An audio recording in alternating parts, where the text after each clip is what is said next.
안녕하세요. 슬기로운 지리생활 최강입니다. 제가 며칠 전에 어제였나요? 네, 이틀 정도 전에 세계지리 7월 학력평가를 해설을 했었는데 이번엔 한국지리를 한번 도전해 보려고 왔고요.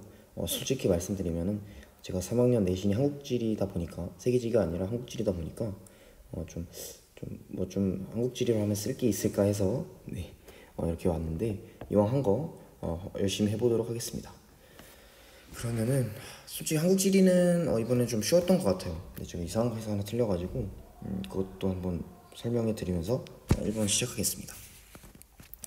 일단은 고지도네요. 고지도인데 이 가섬 같은 경우에는 33도면 굉장히 남쪽이죠. 우리나라로 치면. 그러면은 면적도 작지 않고 그래서 제주도라고 볼 수 있고요. 그리고 이 섬은 나섬은 37도면 그냥 중간인데 동경이 130도면 굉장히 동쪽에 있는 쪽이네요. 그래서 얘는 울릉도라고 볼 수 있겠네요. 왜냐하면 독도는 두 개로 나눠져 있을 뿐더러 면적도 울릉도가 이 정도면 큰 편이고 물론 독도보다는. 그리고 위치도 독도 같은 경우는 132도 정도 돼야 되는데 울릉도 같은 경우는 130도 정도니까. 그리고 기역부터 보시면은 가는 행정구역은 경상북도에 속하는데 얘는 뭐 밑에 있는데 무슨 경상북도가 아니죠. 나는 고지도의 A하천은 나 북에서 남으로 흐른다. 지금 이게 뭐 세계지도처럼 이렇게 막 동쪽이 위쪽이고 뭐 이런 지도가 아니다 보니까 그냥 이렇게 헷갈리지 않고 해발고도가 높은 데서 낮은 곳으로 바다 쪽으로 이렇게 내리니까 북에서 남으로 위에서 아래쪽으로 흐른다고 할 수 있죠. 그리고 디귿 가는 나보다 연평균 기온이 높죠. 그죠? 왜냐면 남쪽이고 얘는 지금 이게 북위를 보시면 33도에 37도니까 아무래도 연평균 기온이 높을 수밖에 없죠.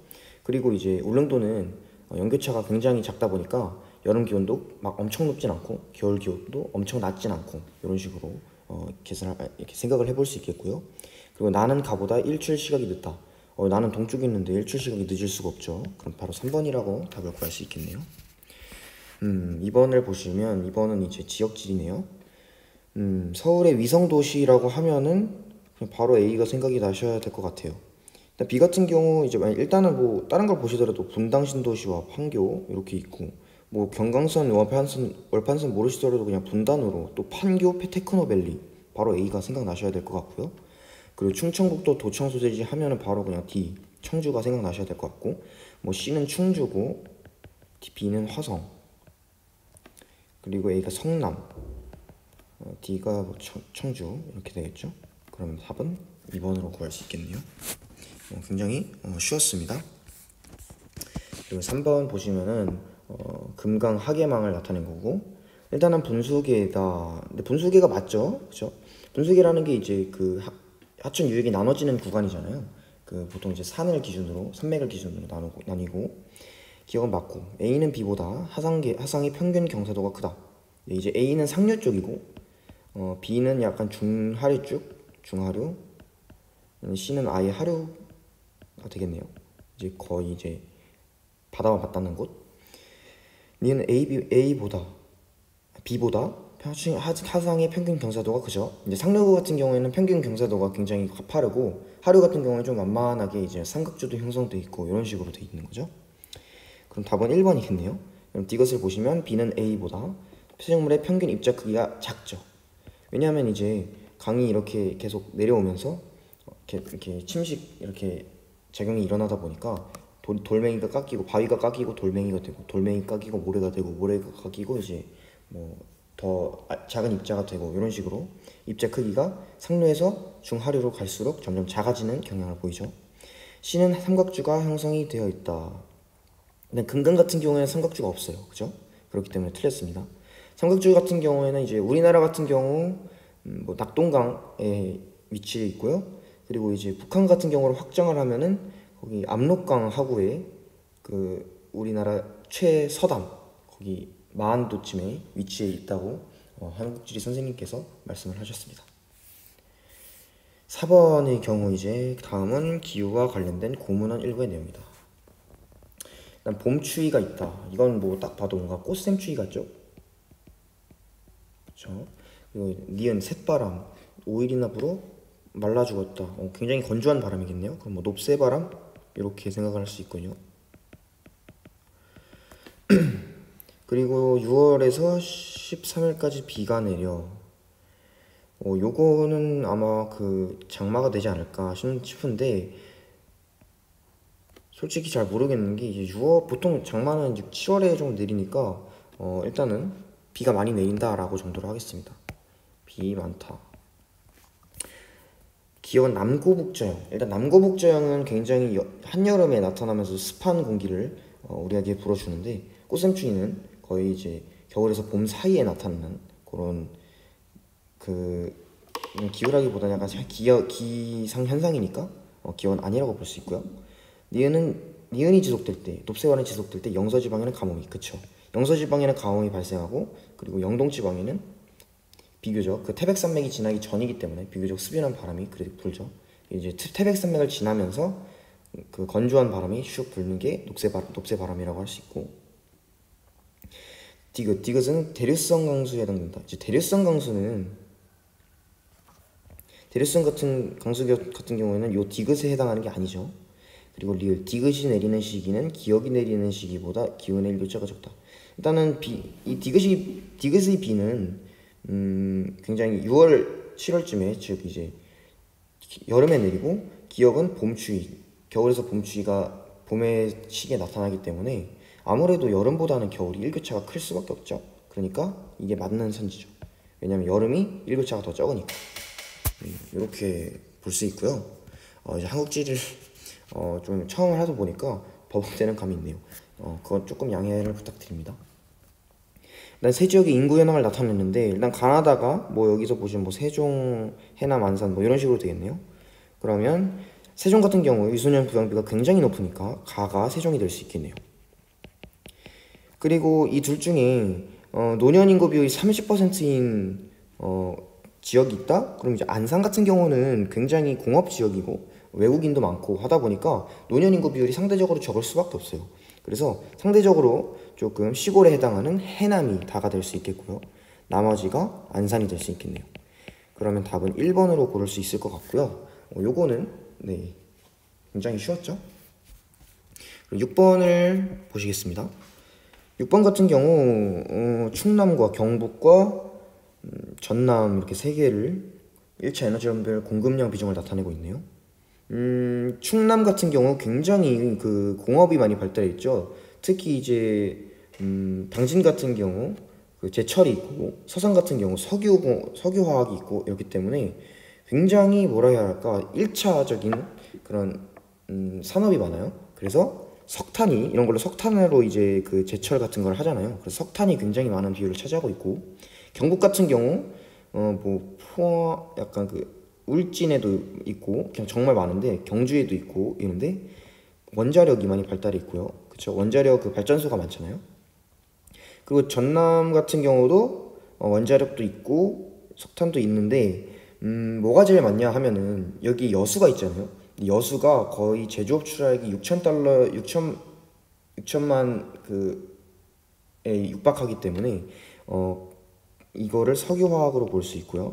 그래서 가가 석탄, 나가 석유, 그리고 라가 원자력, 나머지가 천연가스라고 볼 수 있겠네요. 천연가스는 비중은 막 엄청 많진 않지만 여러 지역에 모두 분포하고 있다는 점 참고해 주시고요. 그리고 1번부터 보면 가는 주로 수송용 연료 및 화학공업은 석유라고 볼 수 있죠. 나는 냉동 액화기술은 천연가스를 생각을 한 거고, 라는 우리나라 1차 에너지 소비 차지하는 비중이 가장 높은 거는 원자력이 아니죠. 석유죠. 나는 라보다 상용화된 시기가 늦다. 이제 라는 나보다, 석유는 원자력보다 상용화된 시기가 이르죠. 그리고 다는 가보다 연소시 대기오염 배출, 천연가스가 비교적 배출량이 적죠. 5번이라고 볼 수 있겠네요. 7번을 봅시다. 다음 글의 기형에서 미음, 이제 속림변동 같은 경우에는 1번으로 이렇게 바로 대조하면서 봅시다. 속림변동 같은 경우에는 중국 방향이 아니라 라오딩 방향. 2번 니은의 영향으로 화강암이 간입되었다. 정답이죠. 그럼 답은 1번인가요? 네, 1번이 될 수 있겠네요. 그럼 3번을 다시 보시면 디귿은 감입곡류하천의 형성 영향을 주었다. 그쵸? 감입곡류하천이란 게 이제 좀 중상류에서 많이 나타나는 지형, 그 하천 지형이잖아요. 그래서 경동성 요곡 운동이 동쪽으로 좀 치우쳐 일어나면서 그 동쪽에서 그 동쪽에서 서쪽으로 이렇게 많은 그 하천들이 이렇게 물줄기를 보내면서 감익공유 하천 형성에 영향을 주었다고 할 수 있죠. 그리고 리을 같은 경우 해발 고도가 높고 연속성이 강한 1차 산맥, 그쵸? 1차 산맥으로 경동성 요거 공동으로 나타나 버렸죠. 그리고 미음에 의해 서는 리아스 해안이 형성되었습니다. 네, 이건 세계지리 시간에도 리아스 해안, 우린 대표적인 게 우리나라 서해안과 그 에스파냐의 북서해안 쪽을 리아스 해안의 그 대표적인 예로 들 수 있습니다. 후빈기 해수면 상승에 따라서 나타났죠. 그리고 8번을 보시겠습니다. 우리나라 영해를 나타난 것이다. 일단은 여기 모든 행위는 국가 간 사전 허가가 없었음을 전제하고 1번부터 봅시다. 가에서는 외국 군함의 운항. 일단은 여기가 영해잖아요. 근데 허가가 없는데 그냥 외국 군함의 운항이 가능하진 않죠. 나에서는 중국의 어선이 조업할 수 있다. 이것도 마찬가지죠. 근데 배타적 경제수역에서는 가능할지도 모르겠네요. 정확히 제가 이제 한국지리를 세계지리보다는 집중적으로 하지 않다 보니까 개념이 약간 흔들리는 것 같아서 조금 그렇네요.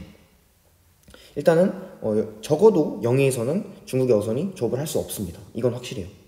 다는 기선으로부터 12일까지의 수역이다. 일단 여기가 대한해협이잖아요. 대한해협은 여기 3해리죠. 가는 직선기선, 나는 통상기선이 적용이 된다라고 써있는데 이게 답이네요. 가 같은 경우 이제 섬이 굉장히 많기 때문에 이것을 통상기선으로 하기가 애매해서 그 맨 바깥쪽에 있는 선을 딱 선으로 이어서 직선으로 이렇게 만들어서 그 선으로부터 12일이라고 할 수 있죠. 그리고 가부터 다는 만조시가 아니라 간조시, 가장 해수면이 최저조위선, 적을 많이 드러나 있을 때, 썰물일 때 기준으로 설정을 하죠. 이것 뭐 어렵지 않았어요. 그리고 9번 제가 이걸 틀렸는데요. 솔직히 50점이 맞죠? 그죠? 아니 이거 50점이에요 솔직히. 그죠? 그렇지 않습니까? 예, 가짜나 변명이었고요. 네, 봅시다. 일단은 땡땡시 동구는 원도시 활성 방향으로 역사적 자원을 활용하는 골목재생, 노후기업 시설 장비, 기반 시설 장비니까 당연히 철거는 아니겠죠. 그러니까 뭐 수복 재개발. 그리고 나는 아파트로 변화하였다. 이게 철거라고 볼 수 있겠죠. 왜냐면 이런 노후된 건물들을 다 철거를 하고 아파트 단지로 바꾼 거니까. 그러면 이제 나의 재개발 방식의 특징이죠. 가와 비교한 나의 재개발 특징, 철거의 특징을 말하는 겁니다. 철거의 특징. 그럼 기존 건물의 활용도 낮죠. 다 철거를 하니까. 원거주민의 재정책률. 이제 다 그 사례를 보시면은 철거 재개발을 할 때 막 시위를 하잖아요. 아니, 난 절대 못 나간다. 여기서 몇십 년을 살았는데 이러시면서 어르신분들이 이렇게 많이 시위를 하시는데 그래서 재정책률이 낮죠. 병 같은 경우 투입 자원의 규모가 크죠. 철거 재개발을 하니까 아파트도 많이 들어서고 철거하는데 돈도 많이 드는데 수복 재개발 같은 경우 그냥 골목 재생 사업 이런 것만 하는 거니까 상대적으로 철거보다는 규모가 적죠. 지역 공동체 유지 가능성이 높아요. 지역 공동체 유지 가능성은 낮죠. 약간 원거주민의 재정착률이랑 비슷한 느낌이네요. 토지 이용의 효율성이 높죠. 왜냐하면 이렇게 약간 옛날 그 건물 같은 경우에는 뭐 많아봐야 1, 2층, 뭐 3층 이 정도이기 때문에 효율성이 상대적으로 아파트보다 낮겠죠. 그런데 이제 철도와 재개발을 통해서 효율성을 높게 유지할 수 있는 거겠죠. 그래서 답은 3번. 제가 뜬금없이 4번을 골라가지고 제가 이걸 채점하면서도 이게 맞나 싶더라고요. 어쨌든 틀린 건 틀린 거니까 인정을 하고 다음번에 더 잘하면 되겠죠. 10번 봅시다. 10번의 경우 A부터 D 지역에 대한 옳은 설명. 일단 여기가 이제 신의주였죠.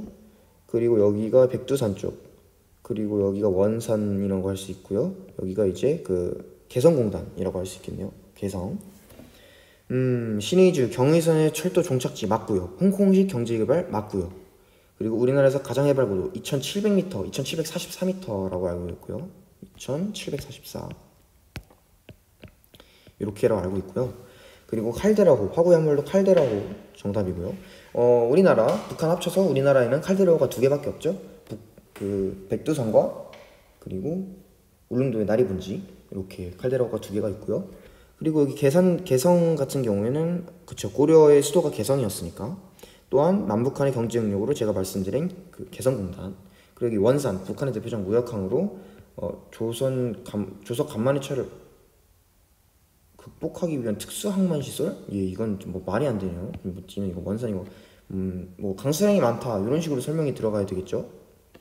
그러면 이제 요거 맞고 D는 틀렸으니까 정답은 4번이라고 할 수 있겠죠. 네, 그러면 11번으로 가보겠습니다. 제가 11번을 보면서 조금 의아했던 게 일단은 좀 풀어보면서 한번 제가 말씀을 드릴게요. 일단 대설 태풍 중 하나니까 아무리 생각을 해도 여기가 대설이 많다? 이건 아니죠. 뭐 여기가 많다 하더라도 여기가 더 많겠죠. 그죠?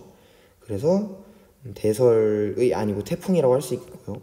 그리고 태풍의 경우 일단 경로가 예를 들면 뭐 이렇게 지난다고 쳐볼게요. 그럼 위험 반원은 오른쪽이잖아요.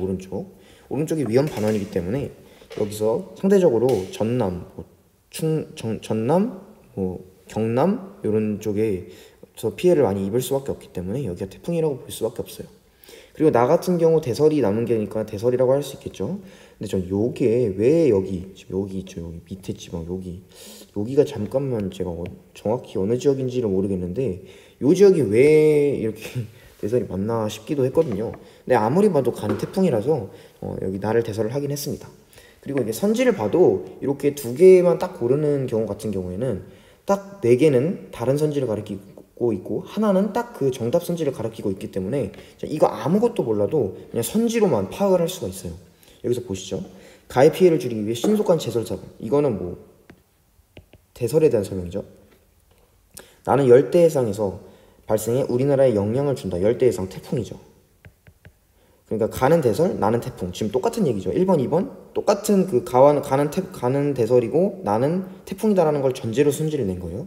그리고 3번 가는 다보다 해일 피해를 유발하는 경우. 해일 피해는 아무래도 태풍이 더 많겠죠. 그러니까 가는 태풍. 그러니까 지금 1, 2, 3번 모두 아니죠. 1번이 태풍. 1번은 그 가가 대설, 나가 태풍이라는 걸 전제로 낸 선지고 3은 가는 태풍, 나는 대설을 그 전제로 기준을 설정했기 때문에 3번이 답이죠. 그죠? 이거를 보시면 또 4번을 보시면 4번은 나는 가보다 농경지와 가옥의 침수 피해가 크다. 그럼 나가 태풍이죠. 또 1, 2, 4번 모두 나는 태풍이라고 전제를 하고 있고 5번도 가는 겨울철, 그럼 가는 대설, 나는 태풍. 1, 2, 4, 5 모두 가는 대설, 나는 태풍이라고 전제를 두고 있기 때문에 그냥 이걸 몰라도 3번만 그냥 따로 선지를 구분하고 있다라고 생각을 하시면 돼요. 뭐 이거 아무것도 몰라도 그냥 3번이라고 고를 수가 있습니다. 12번 같은 경우 무점포 소매업과 백화점 중 하나인데 딱 사업체 수만 보더라도 백화점이 더 적겠죠. 그리고 무점포가 굉장히 많죠. 슈퍼마켓과 비교를 하는 문제가 나오진 않았네요. 또 이제 12번을 이제 여기서 또 문제를 풀어보시면은 상품의 시간적 제약, 이제 나의 상대적 특성이니까 무점포의 상대적 특성이죠. 무점포는 시간적 제약이 굉장히 적죠. 그러니까 여기 적죠. CD 중에 하나겠죠. 그러면 사업체당 종사자 수는 적겠죠. 백화점은 막 뭐 엄청 처음에 들어갈 때도 막 안녕하십니까 뭐 이런 사람들도 있고 뭐 상품을 둘러볼 때마다 너 뭐 필요한 거 있으세요? 아니면 뭐 계산원 이런 사람들도 많이 있고. 근데 그에 비해 무점포 그 업체는 뭐 한 명이서 운영하는 수도 있고 물론 여러 명이서 운영할 수도 있지만 이렇기 때문에 종사자 수는 낮다고 볼 수 있고요. 그러면 D와 E 중에 하나겠네요. 그럼 1인당 구매 빈도는 높겠죠. 당연히 무점포가. 백화점은 어쩌다 한번 명품 사러 가야겠다 이럴 때 한번 사는 거고, 무점포는 나 필요한 거 있는데 하면 무조건 컴퓨터부터 켜고 보죠. 아니면은 뭐 모바일이나. 그래서 2가 답이 될 수가 있겠네요. 이건 상식적으로도 풀 수 있는 문제였기 때문에 굉장히 쉬웠습니다. 자, 13번 같은 경우 이제 좀 앞쪽에 나오는 단원이죠. A 북한산은 이제 북한산은 돌산이죠. 돌산이기 때문에 A는 화산활동에는 용암 분출? 이거 뭐 말이 안 되죠. 돌산이니까 화강암이 이제 주 기반암일 거 아닙니까? 그리고 이제 서귀포 주상절리야말로 이제 현무암, 이제 1번의 선지의 답이라고 볼 수 있겠죠. 근데 여기서 1번은 A라고 했으니까 답이 틀렸고요. 고수동굴, 단양 같은 경우 굉장히 석회암지대, 석회암은 이제 조선노충군에서 많이 발달을 하죠. 뭐 여기서 지금 보시면은 뭐 요런 지역에서 많이 발달을 하죠. 요런 지역. 네, 다시 10번으로 돌아와서 B는 다공질의 암석으로 배수가 양호하다. 그쵸, 다공질의 암석이 맞죠. 그쵸, 다공질의 암석이 맞죠. 근데 다공질이라는 거는 공기 그 구멍이 많다는 얘기예요. 그러니까 이제 한꺼번에 엄청 뜨거운 그 마그마가 딱 이렇게 오면서 식다 보니까 거기에 미처 빠져나가지 못한 그 공기들 있죠. 그런 게 이제 서서히 빠져나가면서 공기 구멍이 뻥뻥뻥 뚫리게 되는데, 실제로 막 도라르방 이런 거 보시면은 굉장히 막 은근히 구멍이 많이 뚫려 있는 걸 보시게 될 거예요. 그래서 배수가 양호합니다. 구멍이 뚫려 있으니까 아무래도 양호하겠죠. 그래서 논을 딱 그 물을 가다 놓고 작물을 키워야 하는 논의 경우 제주도에서는 많이 키우지 않죠. 거의 뭐 안 키운다 봐도 무방하죠. 밭 비율이 거의 99%에 육박하기 때문에. 3번 C는 시멘트 공업의 주. 그쵸. 석회암은 시멘트 공업. C의 분포 중 주로 밭으로 이용된다. 일단 석회암도 굉장히 배수가 양호하죠. 왜냐하면 돌리네 같은 이런 막 그 와지들이 많기 때문에 물을 가둬놓고 그 작물을 키우는 벼와는 좀 거리가 있습니다. B의 풍화토는 흑갈색, C의 풍화토는 붉은색. 그쵸. C의 풍화토는 테라로사. 그리고 B의 풍화토는 그냥 뭐 현무암 풍화토 뭐 이렇게 볼 수 있겠네요. 근데 뭐 갈색? 그냥 난 검정색이라고 알고 있는데 라고 생각하지 마시고 그냥 유도리를 발휘하시면 되겠습니다. 네, 다음 14번. 이건 좀 약간 이건 뭐지 했는데요. 그냥 보시면은 70세에 이제 이게 생활인구잖아요. 생활인구 70세가 굉장히 엄청 많고 나머지는 그 비교적 없는 것을 볼 수 있고요. 그리고 여기는 물론 70세가 많긴 합니다만 여기에도 굉장히 은근히 많은 사람들이 몰려있죠. 그렇기 때문에 생활인구 같은 경우에는 이제 거기서 생활하는 인구니까 여기가 이제 종로구니까 나가 좀 더 중심지죠. 그리고 가가 조금 더 약간 외곽 지역이라고 할 수 있고요. 물론 이제 서울이기 때문에 그래도 무시할 수는 없지만은 나에 비해서는 좀 외곽 지역이라고 볼 수 있죠. 자, 봅시다. 그러면 지금 어떤 거죠? 나의 상대적 특성. 종로구의 상대적 특성이니까 주간 인구 지수가 높죠. 옳은 걸 고르는 거죠. 그쵸? 초등학교 학습수가 어떻게 되죠? 적죠. 그죠? 통근 통학 순 유입 인구가 적다. 적죠. 그죠? 그러니까 2번이 맞고 3번이 틀리죠. 지대 지불 능력이 낮은 기능. 중심지인데 어떻게 낮은 기능입니까? 5번 생산자 서비스업 사업체 수의 비중이 이거는 낮은 게 아니라 높은 거죠. 중심지인데 어떻게 낮을 수가 있습니까? 그러니까 2번이 답이 되겠네요. 그러니까 2번의 경우에는 일단은 나의 경우 굉장히 중심지기 때문에 인구 공동화 현상으로 인해서 조금 상주 인구 자체는 좀 적어요. 그러나 유입 인구가 많고 여기에 막 생산자 서비스업 사업체가 굉장히 많이 위치해 있어서 통근 통합 유입 인구가 많다고 볼 수 있습니다. 그렇기 때문에 상주 인구는 적죠. 상주 인구는 적으니까 초등학교는 그만큼 적겠죠. 아무래도 상주 인구가 상대적으로 많은 가 지역이 도봉구라고 알고 있긴 한데 정확히 모르겠습니다. 요 가 지역이 초등학교 학급 자체는 많다고 볼 수 있겠죠. 그리고 15번은 생각보다 뭐 그렇게 어렵지는 않았어요. 생각보다 제가 여기가 좀 약하거든요. 그래서 좀 약간 겁을 먹고 봤는데 15번 그렇게 막 엄청 어렵진 않았습니다. 일단은 이거부터 살펴봅시다. A는 당진이고요. 당진은 제철이죠. B는 여수겠네요. 여수는 석유화. C는 이제 뭐 거제라고 볼 수 있겠네요. 거제는 이제 조선. 약간 그 기타 운송 장비로 보시면 되고, 여기서 보시면 가가 기타 운송 장비 바로 거제라고 볼 수 있고요. 화학물질, 코크스, 연탄, 석유장 제품 바로 여수. 여수는 그냥 이 화학물질이 그냥 화학 그 산업이 99% 이상을 차지하기 때문에 그래서 제가 아까 전남이 석유 비율이 굉장히 높다고 말씀을 드렸었죠. 그리고 일자금속, 제철이니까 일자금속 당진이라고 볼 수 있고요. 그러면 바로 구할 수 있겠네요. 그럼 거제가 아까 C였나요? 네, 거제 C. 그리고 여수 B, 당진 A. 그러면 답은 5번이라고 볼 수 있겠네요. 생각보다 쉬웠죠? 16번. 이게 약간 여기서 제가 헷갈렸는데, 일단은 가가 울릉도가 높고 A가 울릉도가 높다는 거는 기온의 연교차가 높은 게 아니죠. 연교차는 울릉도는 굉장히 적은 축에 속하죠.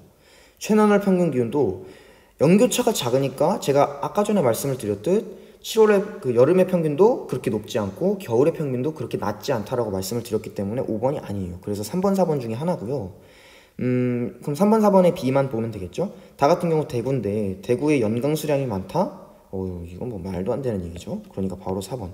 제가 뭐랑 헷갈렸냐면 5번이랑 약간 헷갈렸는데 난 기온의 연교차도 어느 정도 맞다고 생각을 했거든요. 근데 여기서 조금 헷갈렸으나 바로 정정하고 4번으로 답을 골랐습니다. 17번의 경우 처음에는 이게 약간 이거 그 지도가 조금 보기 힘들다라고 생각을 했는데 일단 할 수 있는 것부터 해보겠습니다. D는 일단은 여기 이렇게 톡 튀어나왔잖아요. 그럼 뭐 해시계라고 볼 수 있겠죠. 절벽이니까. 그리고 C는 사빈이라고 볼 수 있겠고요. 사빈에서 모래사장이 많이, 그죠? 그리고 B 같은 경우 이렇게 논인지 모르겠지만, 논인지 밭인지 모르겠지만, 이렇게 농경지로 활용이 되고 있으니까 간척지라고 볼 수 있고요. 그리고 A 이렇게 막 엄청 큰 면적으로 분포를 하고 있죠. 갯벌이라고, 남은 게 갯벌일 뿐이니까 이렇게 볼 수 있고요. 그러고 보기를 보겠습니다. A는 조차가 큰 해안에서 발달된다. 조차가 큰 해안, 그쵸. 조차가 서해안 같은 경우에는 조차가 굉장히 크잖아요. 뭐 만주와 간주의 차이가, 조수 간만의 차가 뭐 거의 10m 뭐 이렇게 차이 나는 그런 해안도 있다고 합니다. 그렇기 때문에 서해안에서 많이 발달을 하죠. 그리고 B는 하천의 퇴적지형이 형성된, B 같은 하천의 퇴적지형이 제가 여기서 헷갈렸는데, 일단 다음으로 넘어가 봅시다. D는 파랑 에너지가 집중되는 곳에서 잘 발달한다. 일단 해시계 자체가 곳에서 많이 발달을 하는데, 곳 자체가 굉장히 파랑 에너지가 집중이 되죠. 그리고 리을은 A는 C보다 퇴적물의 평균 입자가, 이제 갯벌 같은 경우 굉장히 작습니다.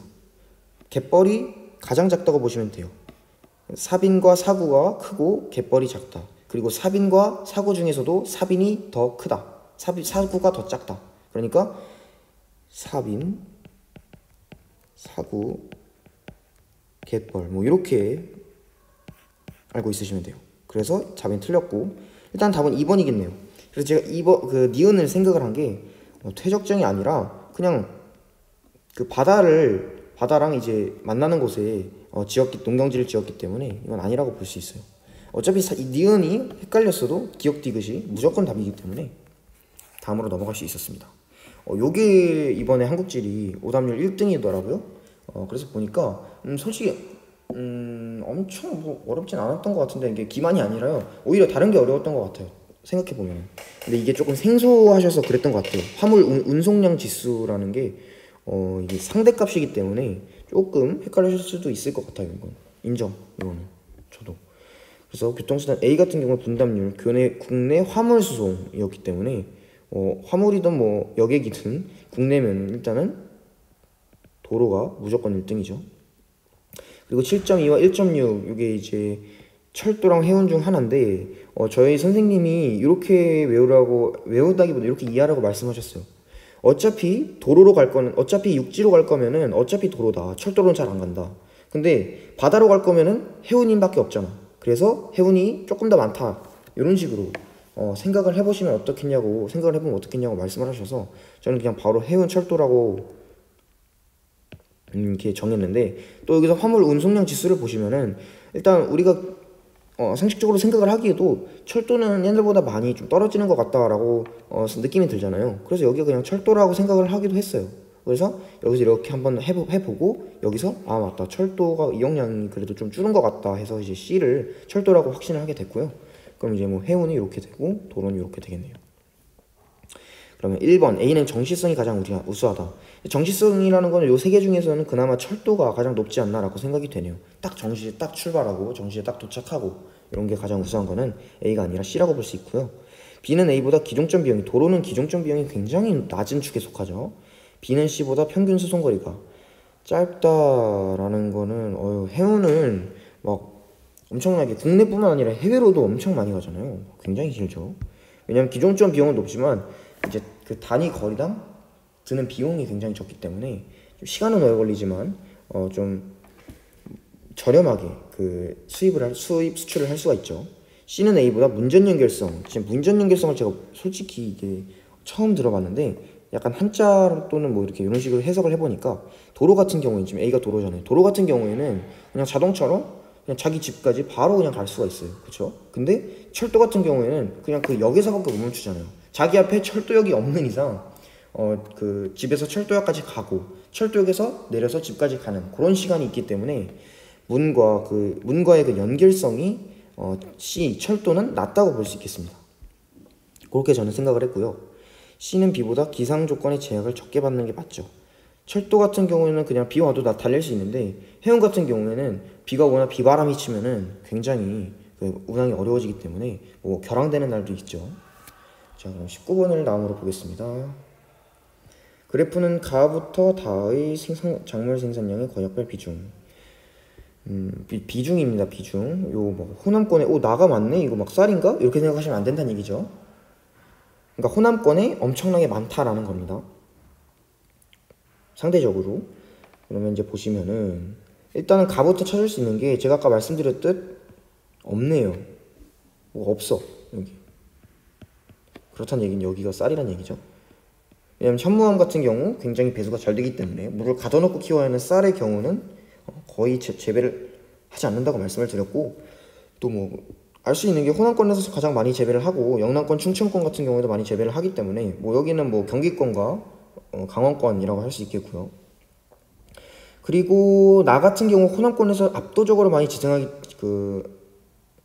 하기 때문에 일단 맹류는 아닐 거예요. 왜냐면 맹류 같은 경우 영남권, 제주권에서 많이 기르기 때문에 오히려 다가 영남권 1등, 제주권 2등인 다가 맹류라고 과실이라고 볼 수 있고요.